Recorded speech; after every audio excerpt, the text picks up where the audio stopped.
नमस्कार। राष्ट्रीय कदम समाचार सेवा में आप सबका स्वागत है। जैसे कि हरियाणा में विधानसभा चुनाव के परिणाम आ चुके हैं, किसी भी पार्टी को स्पष्ट बहुमत नहीं मिला है और इस पे सबसे पहली जो प्रतिक्रिया हमारे पास आ रही है किसी राजनीतिक दल की नहीं है। समाज सेवी विक्रांत शर्मा जी ने सबसे पहले हमसे कांटेक्ट किया। जानेंगे विधानसभा चुनाव को लेकर इनका क्या कहना है जैसे परिणाम आए हैं, क्योंकि किसी भी पार्टी को स्पष्ट बहुमत नहीं मिला है। शर्मा जी, आपका स्वागत है राष्ट्रीय कदम न्यूज़ पे। बात की जाए विधानसभा चुनाव की, विधानसभा चुनाव फिलहाल आप तो नहीं लड़े हैं और आपने ये भी बताया था कि किन कारणों से आपने विधानसभा चुनाव से किनारा किया है। विधानसभा चुनाव के जो परिणाम आए हैं, किसी भी पार्टी को स्पष्ट बहुमत नहीं मिला है। ये जो जनादेश है, इससे कहीं ना कहीं ये साबित होता है कि जो जनता है किसी भी पार्टी से खुश नहीं है। इस जनादेश पे आप क्या कहना चाहते हैं? विधानसभा चुनाव जो संपन्न हुआ, जिसके बारे में आपने प्रश्न किया कि खंडित जनादेश जनता ने दिया। खंडित जनादेश देने का कारण क्या है? उसका सिर्फ एक ही एक कारण आता है कि जनता हर पार्टी विशेष से मायूस है, चाहे वो मौजूदा सत्ता पक्ष की पार्टी हो, चाहे वो पूर्व की सरकारों के जनता राजनीतिक दल हो। तो वो जनता हर राजनीतिक पार्टी से निराश है, मन निराश है। इस कारण सबसे बड़ा कारण निराशा का जनता की खंडित जनादेश का परिणाम निकला। और निराश होने का कारण क्या है कि प्रदेश की जनता के प्रदेश के लोकल मुद्दे, जनता की जो सही समस्याओं को टच करते हैं, जो हम सही समस्याओं को छूने वाले मुद्दे, वो कहीं चुनाव में दूर रहे। और कोई भी राजनेता जब तक उसे मत हमारा नहीं हासिल होता, तब तक वो हमें बड़े बड़े सुहावने सपने दिखाता है। तरह तरह के वादों की बौछार हमारे ऊपर की जाती है, लेकिन जब ये भोली भाली जनता उन्हें अपना मत देकर उस महापंचायत में भेजती है जहां पर हमारे भाग्य का, किसान के, मजदूर के, दस्तकार के भाग्य का फैसला होना है, जहां से हमारे बच्चों के लिए उच्च शिक्षा ग्रहण करने का रास्ता खुलना है, जहां से हमारे बच्चों को रोजगार के अवसर प्रदान करने का रास्ता खुलना है, उस महापंचायत में जाकर ये नुमाइंदे सब कुछ भूल जाते हैं। बड़ा दुर्भाग्य है हमारे इस देश का, इस प्रदेश का, कि राजनीति को जनसेवा नहीं, देश हित के लिए नहीं, पेट हित के लिए ये लोग प्रयोग, ये पहले भी आप कहते हैं। यही कारण है जनता के अंदर निराशा भरी पड़ी है राजनीतिक पार्टियों के प्रति, इसीलिए खंडित जनादेश आया है। जी, तो ये आपने अपनी राय रखी, जो जनादेश एक तरह से पूर्ण बहुमत किसी भी पार्टी को नहीं मिला है। पहले भी हमने आपसे चर्चा की है, चुनाव को लेकर फिलहाल आप चुनाव नहीं लड़े हैं।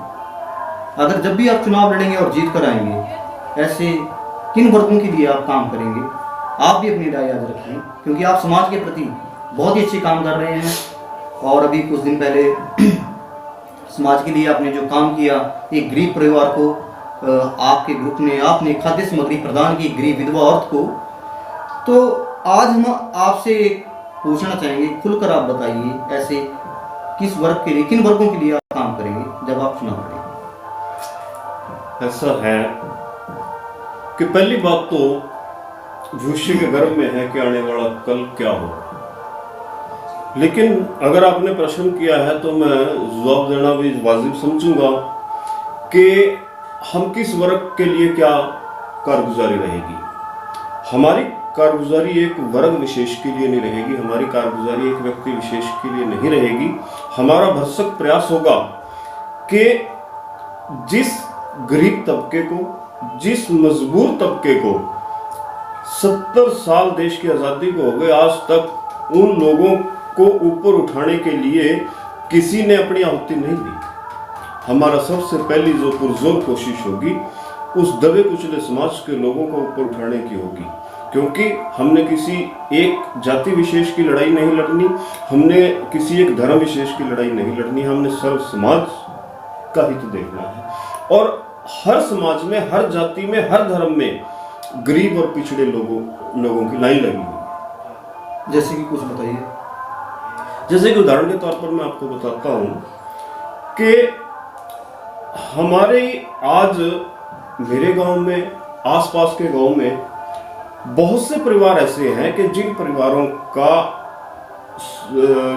कोई रोजगार नहीं और उनके कमाने वाले की मृत्यु हो चुकी है और वो बच्चे एक अनाथों का जीवन व्यतीत कर रहे हैं और वो बेचारी मजबूर औरत अपने गरीबी को अपने माथे का कलंक लगाकर बनाकर अपना जीवन निर्वाहन कर रही है, क्योंकि उसके पास कोई और रास्ता नहीं है। 1000-2000 विधवा पेंशन मिलती है, उसमें रोजगार नहीं चलता, उसमें चूल्हा नहीं चलता। 2000 रुपये पेंशन में अपने परिवार बच्चों का पालन पोषण नहीं होता। ये तो एक संतावना मात्र है, ठीक है। अब हम उन परिवारों के लिए क्या कर रहे हैं? हमारी पॉलिसी उन परिवारों के लिए क्या है कि जो परिवार आज इस धरती पर बेसहारा है। हमारी उन परिवारों के लिए पॉलिसी क्या है कि जिन परिवारों के सर पर आज रहने के लिए छत नहीं है, पहनने के लिए कपड़ा नहीं है, खाने के लिए रोटी नहीं है, उन परिवारों के लिए हमारी पॉलिसी क्या है? जो परमात्मा की दया से अपना खा रहा है, कमा रहा है, बड़ी अच्छी बात है। परमपिता परमात्मा सबको दे खाने कमाने की क्षमता, लेकिन जो परिवार बेसहारा है, जिनके खाने कमाने की क्षमता से कोसों दूर हैं, उनके लिए हमारी क्या पॉलिसी है? और वो हर मुद्दे पर, हर चुनाव में, चाहे वो लोकसभा चुनाव हो, चाहे वो विधानसभा चुनाव हो, और किसी भी पार्टी का मेमोरेंडम हो, हर उसमें वो लुप्त होते हैं। ये वर्ग हर उस घोषणा पत्र में लुप्त पाया जाता है। किसी ने मुझे बताया किसी भी एक भी पार्टी का घोषणा पत्र उठाकर कि जो बेसहारा लोग हैं, जो अपनी मूलभूत सुविधाएं प्राप्त करने में योग्य नहीं है, उनके लिए किसी पार्टी ने अपने घोषणा पत्र में उन लोगों का जिक्र किया हो? एक भी पार्टी का घोषणा पत्र नहीं। तो इसी कारण आपको लगता है कि जो विधानसभा चुनाव के परिणाम आए हैं वो एक तरह से खंडित जनादेश का कारण सिर्फ यही है कि जनता सभी राजनीतिक दलों की कारगुजारियों से निराश है। जी, तो ये आपने अपनी राय रखी और आपने ये भी बताया कि आप जब भी चुनाव लड़ेंगे और जीतेंगे, किस तरह से आप काम करना चाहते हैं नारायणगढ़ के लिए। और ये विचारधारा हम जानते हैं आपकी सिर्फ नारायणगढ़ के लिए नहीं है, इससे पहले भी आप लोकसभा कुरुक्षेत्र के गांव में, खिंडवा गांव में आपने एक गरीब विधवा औरत को मुआवजा दिलवाया, इंसाफ दिलवाया। तो ये आपने जो राय रखी है और आपने पहले भी जिक्र किया है कि ये सभी काम 100% मैं पूरा करना चाहता हूँ अगर जनता का समर्थन मिला। और जो जानकारी हमारे पास मौजूद है कि इसी दिशा में आप एक समाज सेवी संस्था को लेकर आगे आ रहे हैं। आप जरा आपकी जो संस्था है इसका क्या उद्देश्य है, आपकी संस्था का क्या नाम है और इस संस्था के माध्यम से आप क्या कुछ काम आगे करेंगे?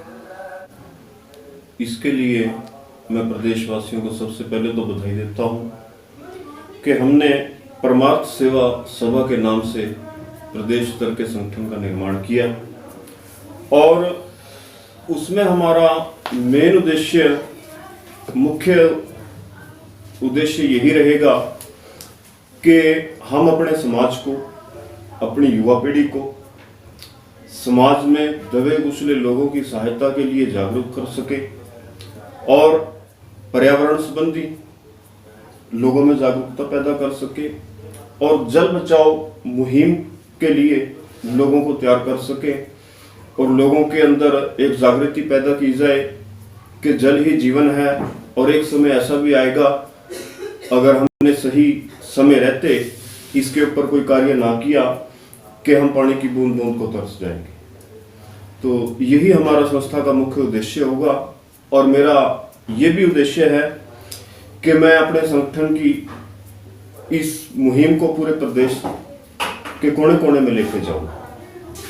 और आपको एक चीज और यहाँ पे मैं बताना चाहूँगा कि इस संगठन को रजिस्टर करवाने के लिए जब मैंने फाइल नॉमिनेट की जी और ऑफिस कार्यालय में, मेरे रजिस्ट्रार कार्यालय में फाइल गई तो वहां पे भी मैं राजनीति का शिकार हुआ और मेरी फाइल को 3 बार बिना किसी ऑब्जेक्शन के जबरन ऑब्जेक्शन क्रिएट करके कैंसिल करवाया। और जब 2 महीने बाद मैंने अपने वकील के माध्यम से इसका जब रियल कारण सामने आया, तो रजिस्ट्रार ने खुले शब्दों में हमें ये बात कही कि हमारे ऊपर राजनीतिक प्रेशर था कि ये इंसान क्रांतिकारी है और इस संगठन के माध्यम से ये इसका राजनीतिक लाभ लेना चाहिए।